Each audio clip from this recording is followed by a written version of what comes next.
Que les bénédictions soient. Je vais juste vous poser une question très banale, une de ces questions surprenantes, une de ces questions que je suis sûr vous ne vous posez pas, que vous ne vous poserez pas, parce que vous n'avez pas appris à voir le seul endroit, le seul lieu où se cache la grandeur, l'extraordinarité, la puissance. Vous ne regardez pas et voyez pas là où se trouvent les choses les plus incroyables, les plus parfaites, les plus intouchables, les plus transcendantes, les plus immanentes.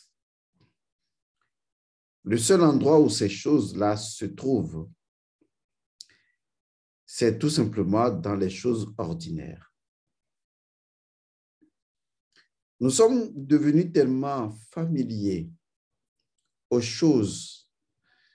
Nous travaillons avec les choses dans un aspect, une dimension, un niveau tellement si ordinaire que nous manquons de regarder au plus profond des choses avec notre esprit, avec notre glande pinéale, notre glande pituitaire, leur conjonction, de regarder au fond de ce qui est ordinaire et de voir que l'ordinaire est le voile dont se sert l'extraordinaire pour se camoufler, pour se cacher. Et que notre rôle à nous, c'est non seulement de regarder, mais de voir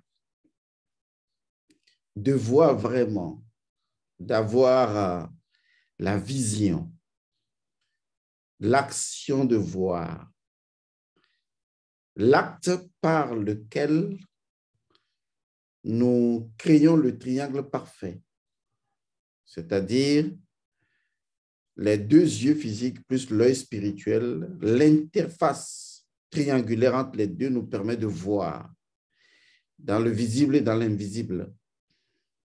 Et quand nous voyons vraiment, quand vous voyez vraiment et quand vous verrez vraiment, vous comprendrez ce que je suis en train de dire, que vous devez aller à l'école de la nature. Et la démarche, elle est très simple. Prenez un caillou ou un coquillage ou une feuille ou un petit bois, n'importe quoi qui, visiblement, tellement ordinaire, n'a absolument aucun sens, quelque chose d'insignifiant dans le contexte humain des choses. Pour vous accentuer l'énergie, vous marchez dans la rue et vous vous arrêtez là, vous regardez en bas et vous trouvez n'importe quelle pierre et vous prenez la pierre. Vous voyez quelque chose d'ordinaire, comme toujours, un jour qui se lève, un jour qui s'en va, le soleil qui se lève et la lune qui passe, son cycle, les saisons qui passent. Nous sommes devenus tellement familiers avec les choses qui nous entourent que nous sommes piégés par l'illusion de l'ordinaire des choses, de l'ordinarité des choses. Et nous avons perdu le point essentiel. Notre rôle à nous, ce n'est pas de regarder, mais de voir, de prendre une pierre, une petite pierre, quelle qu'elle soit, d'arrêter de la regarder et de décider de la voir avec cette transcendance et cette immanence, comme les lunettes que nous portons, les deux montures des lunettes. et de dire qu'il y a un œil transcendant et un œil immanent qui regarde une pierre. Et c'est là que nous voyons la vérité de la pierre. Nous voyons que dans la réalité se cache la vérité et que, en fait, ce qui est ordinaire est tout simplement ordinaire parce qu'au fond, c'est véritablement extraordinaire. Vous le verrez également dans la vie de tous les jours. Les gens les plus extraordinaires sont des gens les plus ordinaires, les plus simples.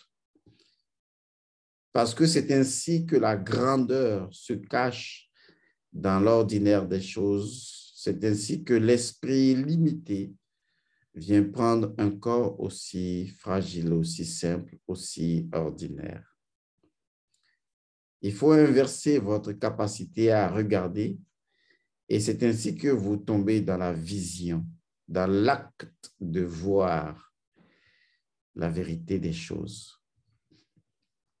Tout comme Elmancio Godson, quand vous me voyez sur cette chaîne, vous allez voir que je ne fais pas de défilé de mode. Je porte pratiquement les mêmes tenues. Non pas que je n'en ai pas, mais vous savez, ma conscience ne regarde pas les choses ordinaires. Certes, elles sont bonnes, elles sont nécessaires pour une bonne présentation. Mais quand vous êtes occupé et concentré sur l'extraordinaire, à peine l'ordinaire vous intéresse, à peine l'ordinaire, même s'il est très bien soigné, à peine cet ordinaire vient prendre la place au-dessus de l'extraordinaire. Et c'est pour cette raison que j'ai décidé de vous conduire vers l'extraordinaire.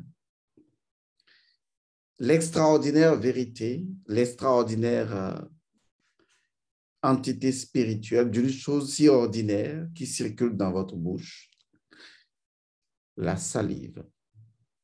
Est-ce que vous vous êtes vraiment posé la question, comme je le disais tantôt au début, est-ce que vous êtes vraiment posé la question de savoir quelle est la connaissance spirituelle, le principe premier de la salive? La salive est tellement si ordinaire dans notre vie au quotidien que nous oublions même que nous en avons. À moins d'avoir un problème salivaire, on ne s'en inquiète point parce que la salive est tellement bien cachée. Les dents prennent le dessus, la langue également. Des fois, on se mord la langue sans le savoir. Mais personne ne s'intéresse vraiment à la salive parce que, en réalité, la salive est quelque chose, d'une manière ou d'une autre, cet élément qui, d'une façon ou d'une autre, va tout simplement nous intéresser dans cette capsule. Alors, quelle est la dimension spirituelle de la salive? Parce que c'est de ça qu'il s'agit. Quelle est la dimension spirituelle de la salive? Quelle est la dimension intérieure de la salive? Le temps de régler quelque chose rapidement et puis d'être à vous pour que les gens ne me dérangent plus. Bien, on arrive donc à l'essentiel. La salive a une valeur extraordinaire. Vous la retrouverez au niveau spirituel dans toutes les traditions universelles ou dans toutes les traditions qui conjuguent avec les principes universels. Dans les rites, dans les cérémonies, dans les initiations, la salive intervient régulièrement. Ça nous renvoie toujours à cet aspect du dieu Atum qui a caché ou aux divinités qui sortent de la salive. Lorsque vous regardez votre tradipraticien en train de prononcer des incantations sur des herbes et de cracher là-dessus, on se demande pourquoi il fait ça. Ou lorsque, dans certains rites de chez nous au Togo, en Afrique de l'Ouest, on demande de mettre de l'eau dans la bouche ou de mettre une boisson alcoolisée dans la bouche et de cracher ensuite sur la tête ou sur la tête de quelqu'un ou sur un fétiche ou sur un vaudoune. Vous savez que souvent, le Bokono, il crache sur le vaudou, peut-être une boisson alcoolisée ou une boisson sucrée, ça dépend. Pourquoi l'acte de cracher? Parce que justement, le crachat, justement la salive et son entité spirituelle, les deux sont très importantes dans les initiations, dans les rites et dans les cérémonies. Tout cela est lié au principe premier de la salive, car les choses ne procèdent que de leur principe premier. Et ça, il faut le comprendre. La salive est directement en relation avec la langue. Et la langue est en relation avec Djéouti. Et donc, la salive a 3 identités fondamentales. C'est vrai que le fait d'en parler peut étonner des gens qu'on parle de la salive. Mais oui, on parle de la salive qui est dans votre bouche. La même salive qui permet de codifier certains rites, certaines formules incantatoires dans lesquelles on a forcément besoin de salive. Et pour ce, il faut comprendre le rôle principal de la salive. Quelle est la dimension spirituelle de la salive? Et si on va plus loin, étant donné que dans l'Égypte antique, tout repose sur un principe premier qui préexiste à l'existence même de la chose, on sait alors que la salive est en relation avec un éther, une divinité, un principe premier. Et ça, c'est l'élément fondamental.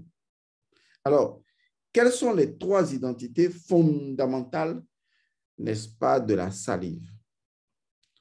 Et je peux vous assurer que au-delà de ces 3 identités, il y a 6 identités, pour ne pas dire au-delà de 6 identités, il y a au total 9 identités de la salive. Parce que la salive est totalement en relation avec l'Énéade. Parce que la salive a participé à la création de l'Énéade. Mais essayons de commencer d'abord par 3 identités fondamentales de la salive. Première identité, la création de l'espace magique. La salive permet de créer l'espace sacré.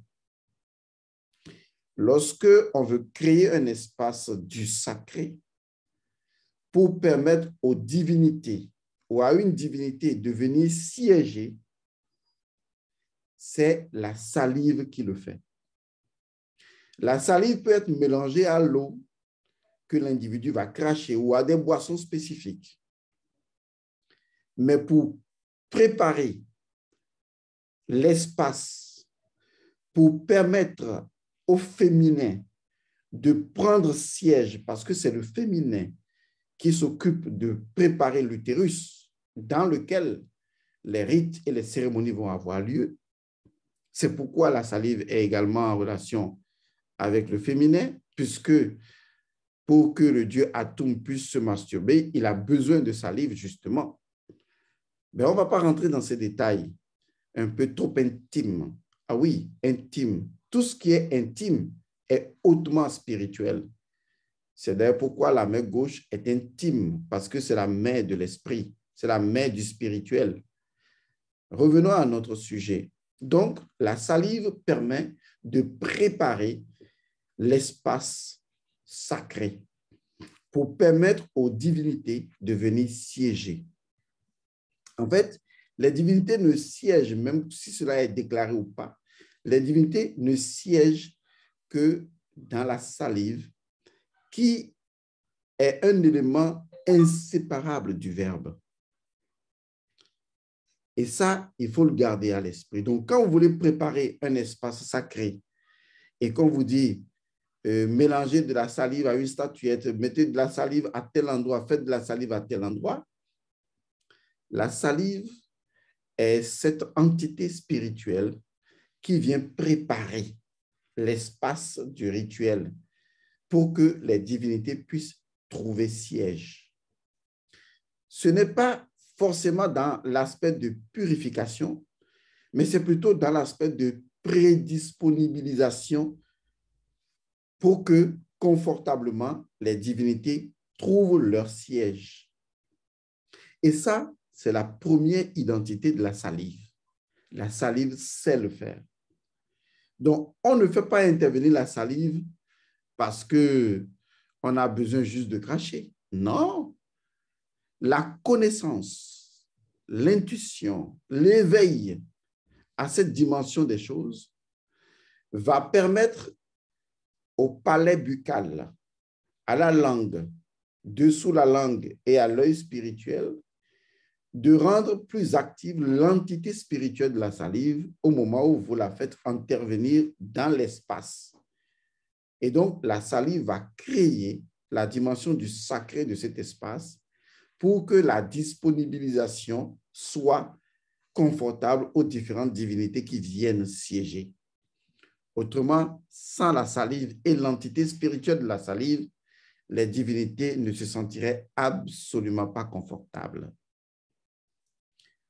Le deuxième principe, en ce qui concerne donc la salive, c'est que la salive intervient tout au long d'un rite ou d'une cérémonie ou d'une initiation, parce qu'elle va permettre le passage d'une dimension à une autre dimension. Et ça également, la salive le fait. Regardez par exemple, lorsque Jésus, dans la Bible des chrétiens, va ouvrir les yeux d'un aveugle né de naissance, je crois si je me rappelle bien, il va se servir de la salive. Il va prendre de la salive qu'il va mélanger à de la boue, à de la terre, pour justement guérir la personne. La salive. Donc, la salive lui permet de faire passer une chose dans une autre dimension, dans son principe premier. Et donc, la salive permet de passer les frontières. En prenant de la simple boue et en y crachant dessus, vous imaginez, eh bien, naturellement, il fait passer son produit dans une autre dimension. C'est un autre pouvoir extraordinaire de la salive. Je sais, ça peut vous étonner que vous ignoriez tellement de choses sur vous-même et pourtant vous pensiez être si intellectuel. Je ne vous parle pas de la dimension biologique des choses.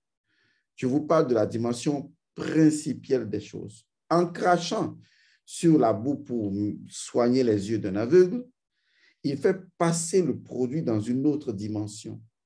C'est le rôle de la salive. Parce que la chose que Jésus veut utiliser, il doit la faire passer et faire passer la chose par la magie. En fait, la magie, pour la définir autrement, c'est tout simplement la loi de la transformation des choses. Et donc, la salive lui permettra de passer à la dimension de la transformation après le passage. Car il n'y a de transformation qu'après un passage. Si la chose ne passe pas, elle ne se transforme pas. Et même, c'est durant son passage qu'elle se transforme. Et donc, vous comprenez que le passage en lui-même implique forcément une transformation. Et donc, avec la salive sur la boue, il fait passer la chose dans une nouvelle dimension, la dimension de la guérison, dont l'intention a été libérée au sein de l'entité de la salive pour que la salive puisse construire cela. Cela montre jusqu'à quel point il y a une identité intérieure qui doit accompagner, une motivation, une intention qui doit accompagner la salive. Lorsque j'embrasse ma bien-aimée ou mon bien-aimé, il y a forcément échange de salive. qu'on le veuille ou pas, parce qu'on se touche la langue, on se touche les lèvres. C'est tout à fait normal, parce qu'en ce moment, il y a une intention qui est en relation avec la salive. Et cette intention confère à l'identité plastique de la salive une certaine énergie, une fréquence vibratoire, celle de l'amour. Ça veut dire je t'aime, nous nous aimons et nous échangeons un baiser ensemble qui en fait est toujours un échange de salive. Vous comprenez que Judas n'avait pas le choix que de faire passer Jésus dans une nouvelle dimension parce que justement, le baiser et la salive sont très liés ensemble et qui dit baiser, bisou, dit forcément salive. Il ne s'agit pas du liquide en soi, il s'agit également de sa dimension symbolique, faire passer une chose dans un autre univers pour la transformation de la chose. Et donc Jésus va être transformé en Christ à cause ou par l'acte du baiser de Judas, qui est un acte hautement spirituel, qui correspond naturellement à la trahison à nouveau de la matière par elle-même et à la libération de l'esprit. Le rôle de Judas est capital, fondamental, et sans Judas, il n'y a absolument aucune transformation. Vous allez remarquer donc que l'entité spirituelle de la salive attend que votre glande pituitaire et votre glande pinéale cohabitant ensemble puissent lui fournir une motivation et une intention qui va imprégner l'entité spirituelle de la salive pour l'appliquer dans un rituel bien précis. Parce que la salive est une entité vivante.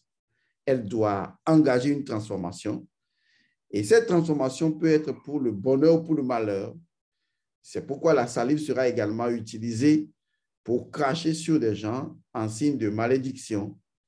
Mais en fait, le problème n'est pas en relation avec la salive. Ça, c'est une mauvaise utilisation de la salive et une utilisation contre nature de la salive, puisque originellement, fondamentalement, la salive, elle est faite pour permettre de préparer l'espace de disponibilisation et de confortabilité des entités, principes premiers de toutes choses, de conduire, n'est-ce pas, la démarche en faisant passer les principes dans une autre dimension vers la transformation. Et la dernière chose, ou la troisième chose, pas la dernière, la troisième chose que la salive fait, c'est justement d'intervenir et de rendre nécessaire et obligatoire ce que je pourrais appeler la résurrection ou la transformation finale, ou naturellement l'éveil du transformé. Et à ce niveau également, vous verrez que la salive sera associée au dieu Atum, mais également au Christ ou à Osiris, si vous voulez. C'est une autre façon de le faire. Lorsque vous voyez les gens cracher sur le Jésus avec sa croix, c'est assez symbolique. Il ne pouvait en être autrement. En ce moment, on confère à la salive son identité fondamentale, qui est celle de provoquer naturellement une transformation, une décomposition, puis une transformation des choses. On retrouve la salive partout, dans toutes les traditions, dans tous les rituels. Et également, dans les autres dimensions que je vais aborder de la salive, on peut associer la salive et chasser une entité, chasser des entités. Parce que la salive, elle est plus puissante que vous ne pouvez l'imaginer. Tout dépend de comment est-ce que vous arrivez maintenant à comprendre le principe premier des choses et à pouvoir les utiliser dans leur essence. Est-ce que la salive vous a toujours dégoûté? Il y en a que ça dégoûte. Posez-vous la question, pourquoi? Est-ce que vous vous êtes jamais posé la question de savoir, mais à quoi peut servir ma salive dans son principe premier? Si tout ce qui existe provient de son propre principe premier, comment puis-je utiliser la salive dans ce cadre?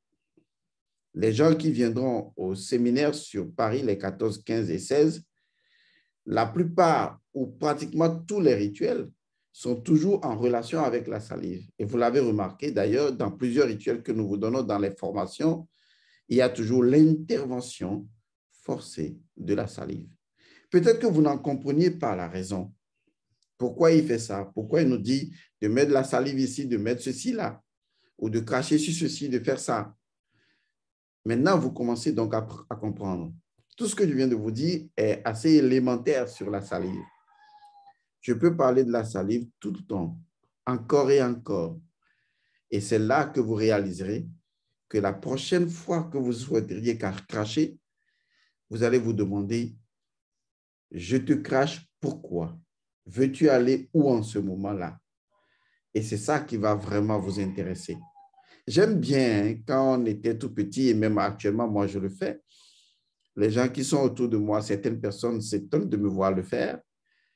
Lorsque j'ai une blessure ou lorsque j'ai une piqûre par un insecte qui donne peut-être des petites choses sur le corps, je n'utilise jamais aucun produit. J'utilise toujours de la salive. Il m'arrive également de m'épiler, c'est-à-dire de prendre et d'enlever les poils de mon pénis pour le libérer un peu, tout comme toute personne certainement le ferait. Et je le fais soigneusement, c'est vrai. Mais il arrive des fois qu'après l'avoir fait, vous constatez que vous avez non pas des plaies, mais il y a une forme d'irritation de la zone. C'est normal, ça peut arriver. Et vous savez ce que j'utilise? J'utilise uniquement de la salive. Je suis tellement habitué à utiliser ma propre salive et à imprégner ma salive d'une intention. Lorsque je veux l'envoyer sur un objet, comme par exemple des petites plaies, je ferme les yeux et consciemment, je produis la salive associée à une identité intentionnelle, comme par exemple la guérison. Et je sais que la salive n'a pas le choix. Elle le fera parce que ces trois fonctions l'y obligent. Préparer l'espace de confortabilité des principes premiers, permettre à ces principes premiers de passer dans une nouvelle dimension ou aux choses physiques de passer dans la dimension des principes, ou tout simplement, naturellement, participer à la transformation, à la résurrection de l'identité première de celui qui est en pleine initiation de sa propre réalité. Je vous avais bien prévenu que si vous allez à la connaissance du principe premier des choses, vous allez être extraordinaire. En fait, vous allez être vraiment ordinaire. C'est ce que je voudrais dire et vous avez certainement compris.